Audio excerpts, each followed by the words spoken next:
Magtatanong tayo kay Meta, okay? Sige.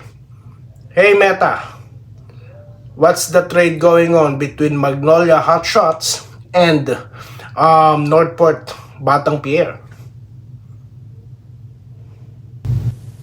Magnolia Hotshots traded Calvin Abueva and Jared Gallant along with the season 51 second round pick to Northport Batang Pier in exchange for Will Navarro. Narinig niyo po ba yun? So yan, sinabi po ni Meta. Ano na mga fake news vloggers? Wala kayong pake. Ito po ang wala. Sa mga fake news vloggers natin dyan, ha? So yan, totoo, no? At di lang yan, no?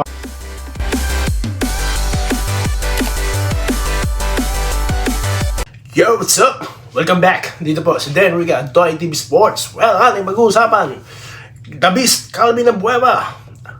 Na-trade na po. Okay, na-trade na, no? Usapang trade between Magnolia Hotshots at ito pong Northport. At mga pa-shoutout, okay? Samahan na po natin ang NBA din, okay? Minnesota, nanganganib. Okay, bago po yan, ako po yung magpapasalamat po na, no, sa Emerald Lux. Emerald Eye Care, ayan. Sila po ang may dahilan kung bakit tayo may magandang shade sana. Meta, okay? So bakit ko suot si Meta, mamaya malalaman nyo, okay? Ano pa ba?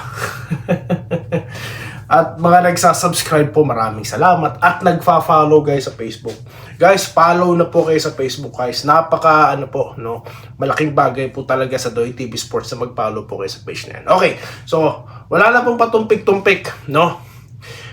Bakit ko suot si Meta? No, pa-fact check ko po, no? Kung totoo ba ang trade, no? Kasi nung nakita ko kinover lang ng mga ng mga vlogger, mga kung sino-sinong mga diyan, channel diyan. So ako, magtatanong tayo kay Meta, okay? Sige. Hey Meta, what's the trade going on between Magnolia Hotshots and Northport Batang Pier? Magnolia Hotshots traded Calvin Abueva and Jared Gallant along with the season 51 second round pick to Northport Batang Pier in exchange for Will Navarro. Narinig niyo po ba yun? So yan, sinabi po ni Meta. Ano na mga fake news vloggers? Wala kayong pake. Ito po ang wala. Sa mga fake news vloggers natin dyan, ha? So yan, totoo, no? At di lang yan, no? Nag-advance research din tayo. Okay? Nag-advance tuloy. Nag-research tayo kanina bago nagsimula itong pagtitape natin. At yun na nga po, inulat na po, no? Ng ilang mga media, no? At yun na nga, confirm na trade na po. Okay, so na-trade. Abueva, Balanza at second round pick. Okay, kapalit ni Will Smith. Ni Kuya Will. Ni Bong Navarro. Hindi, ni Will Navarro. Okay, anong masasabi ni Doy TV? Well, para sa akin po, no, comedy po itong trade na to, no. Para sa akin po, no, maliwanag po ito na disadvantage po sa Northport. No, yan ang sinasabi ko, di ba? Kung hindi pattern, di ba? Kung hindi matanda, aparador player at drop pick. Ano ba yan? Kung ako team ng Northport, kung ako po, no, nag-aano ng team, ang ganda ng dynamics ng Northport sa nakaraang conference, ba't ko gagalawin? At iti-trade ko sa 37 years old. Baka sabihin nyo, dati nga, pabor ka sa trade ng Ginebra. Diba? Stan Hardinger, tsaka si Stanley Bridger. Iba po yun. Kasi sentro po pinag-uusapan, no? At kasalukuyang Superman, no, ng Ginebra, di po ba? Kasi Robin nga lang si Aguilar nun, di ba? Nasa mataas na level pa rin po ng paglalaro itong si Stan Hardinger, di po ba? So yun. Okay? At pinuna ko rin po yung matanda trade na ginawa po na San Miguel, di po ba? At ng Terapirma. So ngayon, parang ako, ayoko pong gamitin yung salitang harvest time. Pero mukha po talaga may pinaghuhugutan ng mga fans dito. No? Ako po, hindi ako pabor sa trade na yan. Lugi po dyan ng Northport. Pero, yan ang sinasabi ko guys sa inyo. No? Na ang trade, hindi po yan. Hindi po yan ipinagkakasabi kung kani-kanino mga chismoso. Biglaan po yan, no? Na inaanunsyo. Okay? So yan ang sinasabi ko. Meron po ba na mga source na umalat ito? Wala. Di ba ba? Biglaan kasi nga po, this is a business transaction. This is a transaction na nakakaalam lamang mga executive. At ito po once na in-release na is nangyari na. Di po ba? So yan ang sinasabi ko about trade sa PBA. Bagamat, true yan Hindi yan fake news. Okay, na-check na rin natin kay Meta. Guys, hindi po ako, kumbinsido sa trade na yan. So, yan po siguro ilang dahilan, kung bakit po, yung ibang mga fans, iba po ang, mga komento, masakit man po sabihin, pero, ako man po, kaisa nila dyan, that trade po talaga is hindi po ako kumbinsido sa trade. Okay, so shoutout na po tayo. Baka po meron kayong mga sinasabi na dito about that trade. Okay? Dito tayo kay Sir Joseph Pineda. Salamat po sa patuloy na pa-shoutout. Good evening. Gaya nga po ng mga comments ko sa mga past na videos na ito, mga comment niya pala ito nakaraan. Ito po, si Akirino Agamata. Ayan. Magandang gabi, idol. At gin match lang naman, pero Hinebra ako. Okay. Shoutout po sa inyo. Ricardo Padohinog. Dagdagan mo na lang kung gusto mo. Ano po yun, sir? Ibig sabihin. Ito po, si Orlando Ebreo. Magandang hapon, idol. Ito na naman ako. Pa-shoutout po sa may bahay ni Sir Orlando Ebreo na si Ma'am Yoli Ebreo at sa kanyang anak na si Talia Ebreo. Ayan. Okay. Maraming salamat din po,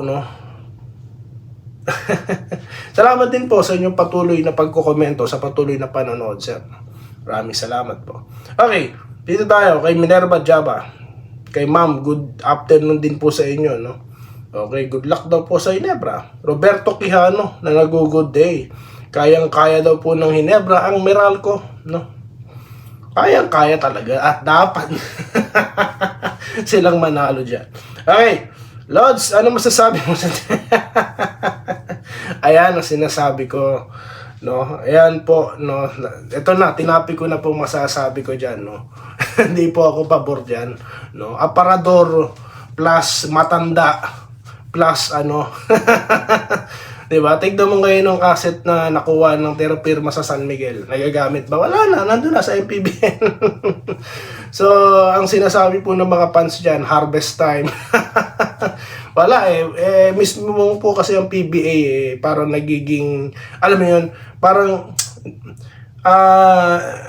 yung effort po sana na patunayan sa tao na hindi totoo yung mga harvest. Kaso po sa mga ganitong klase ng pagdedesisyon, I don't know. Para po ba mag-exist ang liga, 'di ba? May mga ganyan desisyon. Kaya po para sa akin, ito patawarin niyo po ako Kaya po siguro para sa akin parang alam mo na 'yun. Parang ayoko na magsalita ng hindi po maganda, Kasi marami po makakapanood, Siguro po pagka nagbulong-bulungan na lang yung hindi naka-record. Kasi ako po, isa ako sa nag-advocate po na paramihin pa mga, na irali lahat ng fans, na suportahan ng liga, Kasama po ako dyan, na ako po fan ng PBA for many years, Okay? At wala po ako nakitang ganitong trade habang ako po nanonood ng PBA. Noong 2012, ako po ng ibang bansa, hindi na po ako nakakasubaybay sa PBA. So hindi ko po nasaksihan yung mga ganitong klase ng trade. So ito na lang, Ngayon nasaksihan ko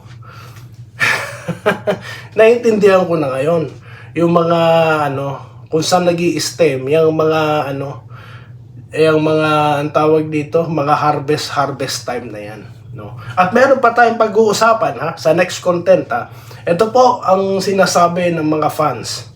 Sila daw po ay naniniwala na si Abueva daw mapupunta rin ng Hinebra. Pinarking. Pag-usapan natin sa separate content. Okay, commentary edition lang naman, hindi po pagbabalita, okay? Yan po sinasabi ng mga fans sa mga comment section, no?